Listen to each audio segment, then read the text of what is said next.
Welcome, all creators. My name is Chris Branham, and welcome to another Strategies for Creators podcast. Today, we are talking about feeling stuck, part one. Let's brainstorm. So, from personal experience, I know what it's like to be stuck in a position and feeling like you're not really sure how you should maneuver within the position, if you should leave, if you should stay, if you should do something else within the position and trying to navigate within the org. There's so many ways to kind of look at this. The first thing for me that I realized, and hopefully this helps you, is you have to understand, why do you feel stuck? What exactly is making you feel that way? So this starts with your feelings, it starts with your emotions, it starts with just basic understanding of what is the reason why you feel stuck. For me, it was a lot of connectivity. It had to deal with employment based on my needs and having to be employed. It also made me look at the other environment and the people that I was working with, my coworkers, and then also the structure of the environment. So the business structure, what was that about? How did they do that? Was it actually evolving or was it stagnant? Those were the main things that I looked at when I felt like I was stuck, and started to realize that other people felt the same way as well, not just because of communication and, just sitting down and talking to people, but I could see how they operated. There was no forward progression. No one was looking to be better. No one was looking to go higher in, the corporate ladder, if you will, and try to evolve from their current state to their future state. And then also the sharing of goals. That was something that was fictitious and wasn't really paid attention to when it comes to managerial. They weren't asking if we had goals. They weren't asking if we were trying to move corporately or if we even wanted to stay in the organization and wanted to move to another company.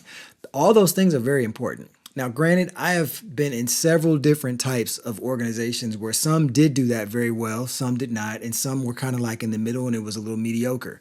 But understanding the first reason is, are you satisfied in that position? And when I say satisfied, it doesn't mean you want to stay. It means, are you getting what you need and you're content with where you are? Are you content with understanding? Are you content with the mindset and the thoughts that go along with what's necessary within the environment? So when you think about being content, it also has to come from a place of having understanding of what you want to get out of that position. What do you really want to get out of the business? What do you want to get out of the roles and the responsibilities that you have? For me, I was going in most of these roles looking for education. And when I say education, I'm talking about being paid while I was receiving information that I desired to get and to gain to take me to the next step. So if that's you, great. But have that list before you jump into any type of position, and do some research based on that organization. The type of employees and the people that you're working with, do they have experience that will help leverage what you have?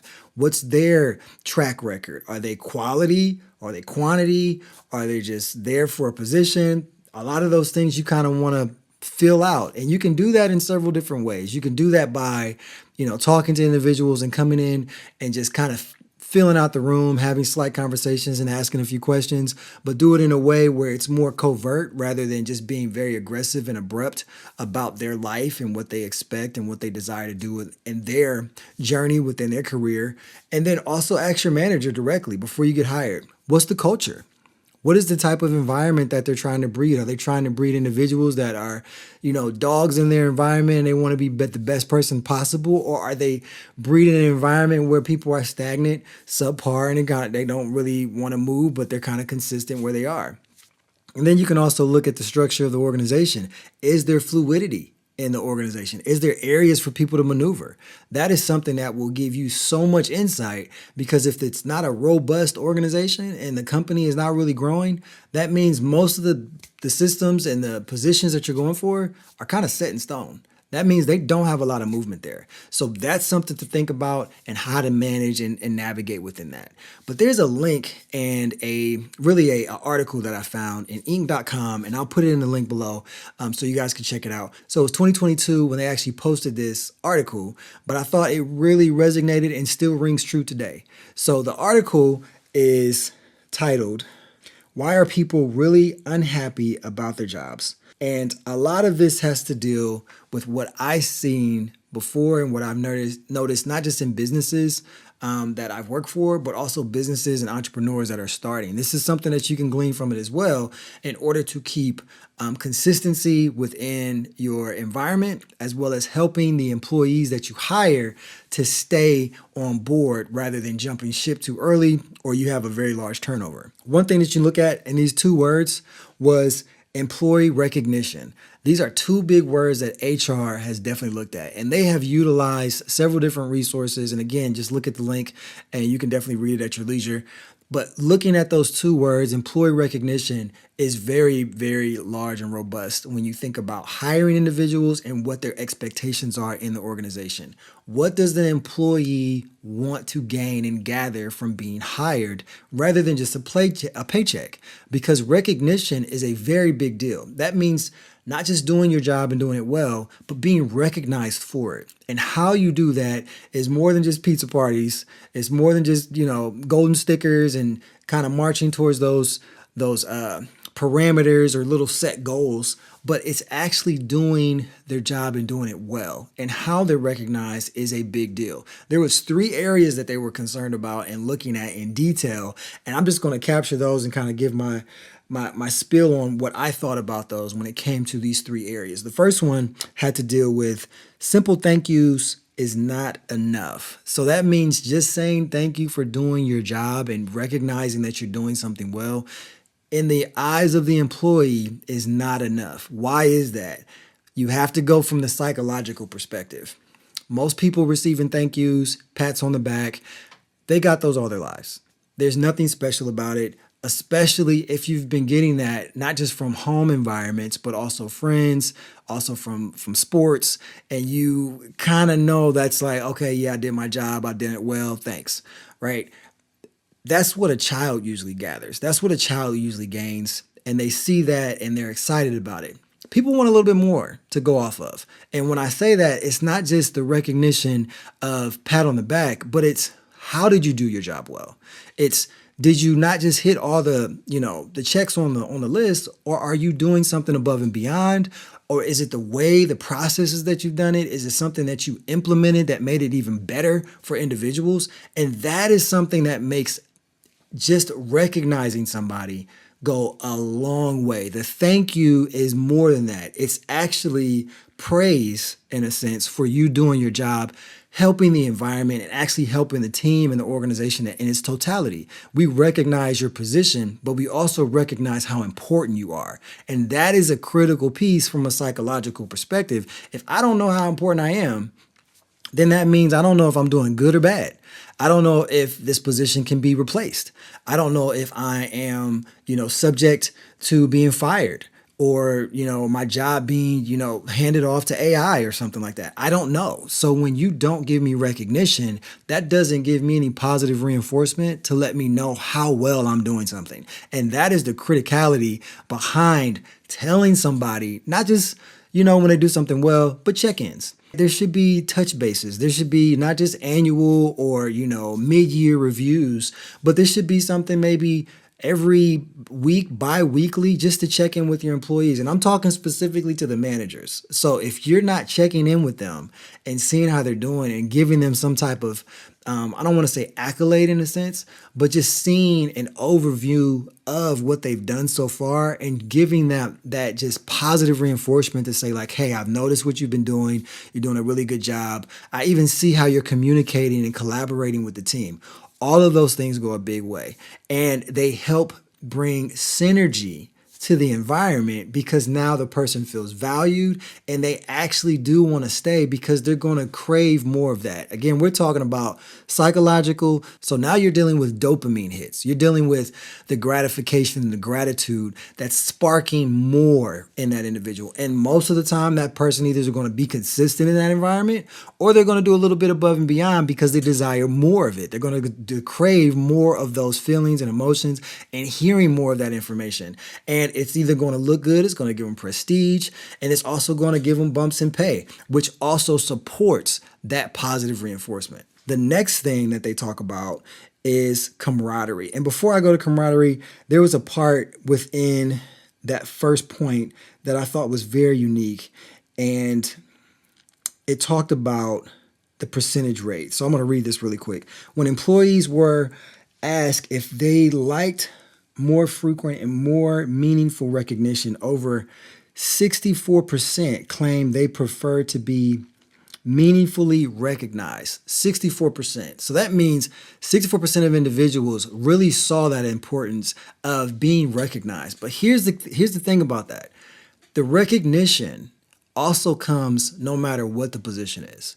So don't look at one position bigger than the other. This is recognition, period. I don't care if you're flipping burgers. I don't care if you're on fries. I don't care if you're typing and you're a secretary and you're answering phones. It doesn't really matter. The recognition is key, because if I don't feel important, I don't think I need to stay here. And if you don't make me feel important, more than likely I've already checked out. And that's where you have those quiet, silent removals, and you've already quit. You're just receiving a paycheck at this point. So the second one I want to look at is, it's about camaraderie and not compensation. So this is something that I'm kind of betwixt and between, and I'm going to read a little bit about this. It talks about today, 52% of employees say feeling recognized for work would reduce the negative impact of a salary freeze. To be competitive in a candidate's market, it's paramount to look beyond salary as a recruitment and retention tool. So it's not just about money. And most people want to feel fulfilled and want to be satisfied within their position. So not feeling satisfied means you feel stuck. And now you get into the golden handcuff syndrome of being in a position and there's nothing you can do about it, because you have, obligations, you bought a house, you bought a car, you have certain living expectations and you're enjoying life, but now you're not being recognized. They're only throwing cash at you, or you're capped at your cash and there's nothing else they can do. And now you're just waiting for your bonus, or you're waiting for those compensation benefits. That's also an area where now you're showing that there's way more to what you really desire rather than just receiving a paycheck. So camaraderie is a huge word, and this speaks to your team environment. So your team environment is key when you're trying to grow as a business, when you're trying to grow as an entity, when you're trying to grow inside of the organization and make sure that you are looked at in a beneficial state. So if you're not looked at and your team is not looked at with not just, being, compensated in word and verbiage and reinforced with that information, but your compensation is not related to how you guys are working together and your camaraderie and your connectivity, that is something that people strive for. They strive to be in groups. As human beings, we like to be around other human beings. That's why solitude and solitary confinement is not a good thing, because you're cut off from so many other people and you don't feel like you're a part of the community. So when you are looking for camaraderie, connectivity, and again, not all jobs allow that, but when you have those moments, in invoking connectivity and invoking communication and engrafting people into conversations and not creating silos makes things extremely better. And when I say better, I'm talking about how people collaborate and communicate with each other. So if you're not communicating the best, that's probably because it's not been engrafted, or you're not being feel like you're pulled into the community or pulled into the conversations. I've been in some businesses and some organizations where you start having these small little entities and cliques within the larger group of the team. And what you have is you have disconnect. You have problems with people not being able to collaborate, feeling like they heard. They might be feeling like gaslighted, or then they start kind of stepping back and just kind of doing their own thing because they haven't been shared or taught how to be collaborative. And that comes from the managerial side. That comes from a larger scale and a larger scope of individuals in the team, making sure we all are connected and we're all a part of the team. But camaraderie is huge. It starts usually with managers, and it starts even with their higher ups, and then it filtrates down.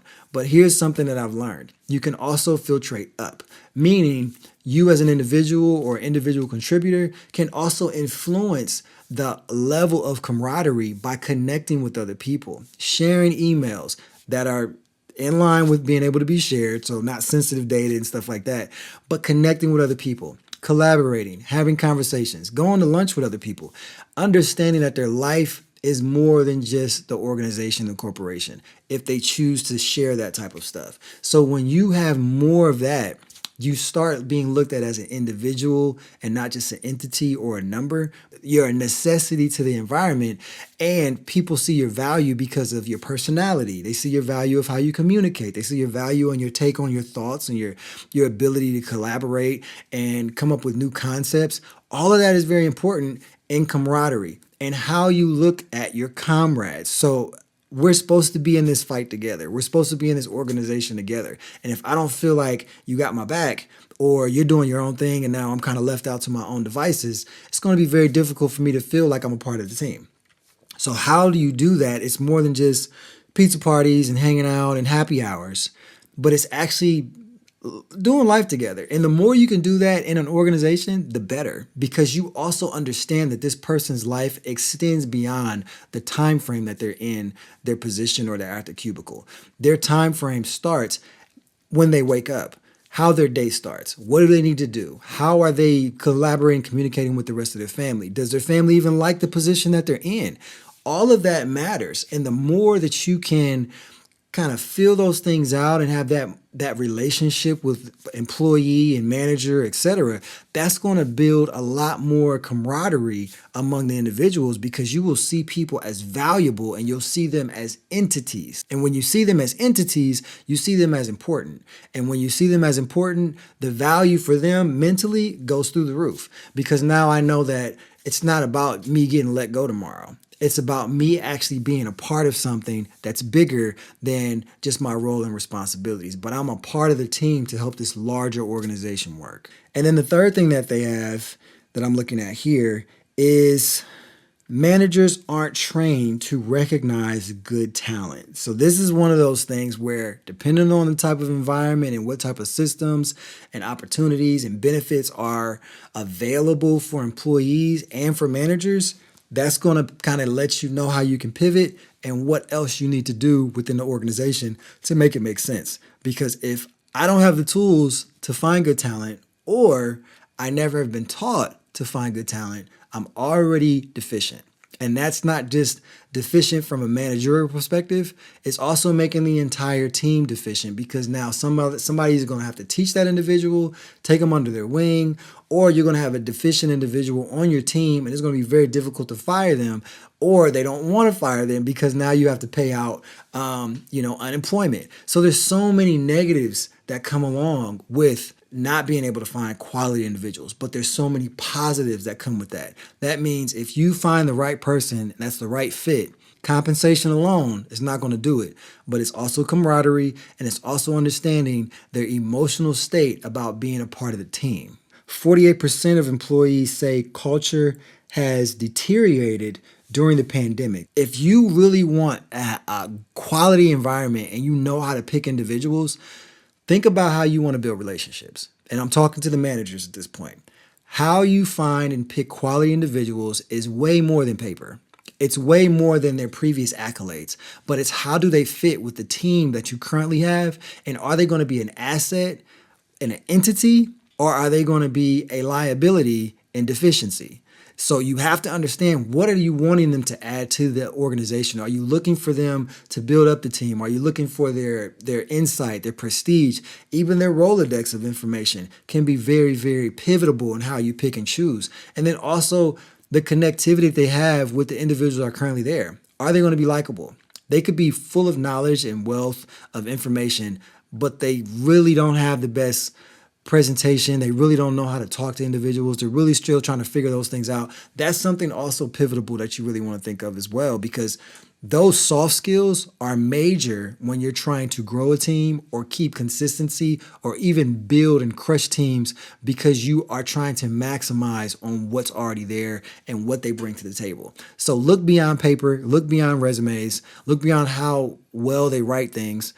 It's more about connectivity and relationship, because the relationship is going to be what's built, and that's what's going to sustain everything. Their work ethic and their responsibilities might look good, but if there's synergy, it's going to be even better. But if there's not synergy and disconnect, it's going to be way worse. You're actually going to be costing your team valuable head knowledge, because now their emotions are going to get in the way rather than being able to overlook that and just stay focused, heads down. And sometimes when you do that, what you're creating is dissension in the team. Dissension is coming because now there's underlying information, and now they might not trust the manager that picked the person, and they definitely don't trust the person that's currently in a position. So now they're trying to figure out, how do we navigate this environment? People are walking on eggshells. People aren't really giving their quality feedback, and now you have more issues coming down the pipeline. So understanding who's in your house. So that goes back to relationships, but it goes a little deeper than that. What is their real reason for joining the organization? Don't forget that no matter how long they've been at the organization and how long that they've desired to be there. If you don't know the why, they are going to tell you anything. But you have to understand the why, and you have to pay attention to the why. Why they're there, why they're working, why they desire to be in this position. What is driving them to stay? And what is driving them, or could potentially drive them to leave, is even more important, because those are the things that either you have to implement that are going to be helpful and successful, not just for them, but the totality of the team, or they're going to be hurtful, and now there's something that you can't implement and they will leave because you weren't able to hit those goals. And I've seen that countless times where you ask for surveys for employees and people want to, gather all this data and this intel on how they're doing. But what you're really saying is, are you really going to tell me the truth? Because if you haven't created that culture and that environment, and the employee doesn't feel comfortable, no matter if it's a survey that's provided and it's anonymous, if your team is small, obviously people are going to know who's who. They're going to be able to pick up who wrote this, questionnaire. And you don't want to create the environment now the individual doesn't feel comfortable to speak their mind. Now, if that's the case, that's already showing you where the culture is. The culture is not allowing them to share. The culture is asking for leading information in order to make the culture look good, and the culture is really not. So if you're looking for feedback, survey-wise, make sure the culture and the environment is there where they really can speak their mind. They really do have an open door policy, and they really do want to feel heard. So if they're not heard, that's also going back to the emotional state and also the responsibilities of the managers and the higher ups to make sure that the culture is correct so they can actually share what's quality for them in the environment. So there's a few questions that I think are really unique that you could definitely ask yourself before you get into an area where you start feeling stuck. The first one is, have you unpacked your emotions about the position? Meaning, do you realize if you're getting upset about certain things, if you're getting happy or sad, if you're really overjoyed about certain areas, or are there really things that frustrate you, upset you, and get you into a rage? If you don't unpack those things, you have to make sure you know those before you go into any position. And if you are unpacking those now in the position, understand the why. Is it a person? Is it a system? Is it the organization as a whole? Is it the community in the organization? Is it HR? Like, pinpoint what those really are. And now it's not about going back and pointing the fingers, but you want to know what upsets you emotionally so you can now adjust and pivot to know what you desire to be in versus what you don't. The next question is, what pressures do you feel from working in that position? Are you pressured from internal pressures, or is it external pressures? Family, responsibilities, paying bills, you're not making enough. Those pressures also need to be identified, because that'll put you in a state of stuck as well. Because then you feel like, oh, I can't leave, or I want to leave, but my desire is that I got to make sure my family's good. And you're weighing all that information every time that you're at your job, leaving your job, and that pressure is a buildup. So you really want to think about, is pressure driving your decision for staying and feeling stuck? Or are you looking to how you can free yourself up? Because again, you don't just want to drive on the road of more compensation, more money, because that's not necessarily going to benefit you in the long run. It might look good and free you up for certain scenarios, but what you're paying for is time. What you're paying for also is more responsibilities, which could pull you away from some of the areas that you desire to have. And that brings me to another question. Does your title reflect your responsibilities? Are you being asked to do other things that's not related to your roles and your responsibilities? And if you are being asked for those things, Are you just going along with them and accepting them because you're afraid of losing your position and you are a little fearful of the environment and they've made it that way in the organization? Or you're just taking those on because you really want to learn more and you want more responsibilities. But keep in mind, taking on more responsibilities means that you have to master and accept the current role and also do well in the next role. And you have to make sure that you leverage that and prioritize the importance of both. So if you do want to take on more responsibilities, great. But if you don't, say that. Be vocal about it. And again, that environment that they set will let you know how you can be vocal about it. And that will also kind of put you in a position of understanding if you're stuck or not. And here's one of the main questions that I like to ask: is your job fulfilling and meaningful? Do you really enjoy it? Are you feeling fulfilled every time you walk away? Do you want to do it after you leave from 9 to 5? Is it something that's just gravitating you and wanting you to be better and more within your craft, and it's challenging you? Those are the things that will keep you in a position and sometimes have you overlook feeling stuck because you desire to do the thing so much. Now, you can go even more granular and now look at what's important about that and then even maximize even more on that. Now you're looking, I really love doing my job, but I would like to also be compensated a little bit more. Now you have leverage. Now you have capabilities to shop around, not just your expertise, what looks good on paper, but you're also carrying on those skill sets and those abilities into another organization or environment. But you want to make sure, do you feel fulfilled in that environment and what you're doing? If you don't, now you're just jumping around, finding jobs just to compensate. So you want to make sure whatever you're doing, make sure it looks good, not just on paper, but you're capable and you really enjoy it. All right, and the last question that I have: is your work challenging your creativity and adding to your skill set? Is it building on top of those? Because again, what you have to understand is anything that you were given by God, that you learned over time, your skill sets, etc., they should always continuously build and go up.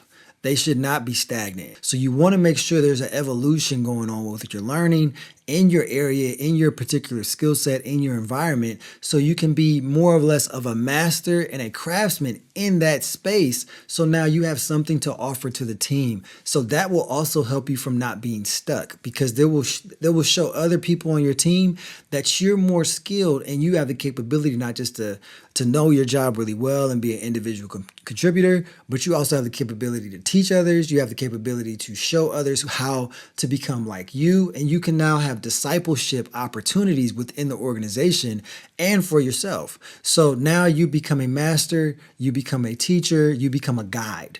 And when you become a guide, that is almost one of those areas that is very difficult to replace unless AI does it or some other system is in place.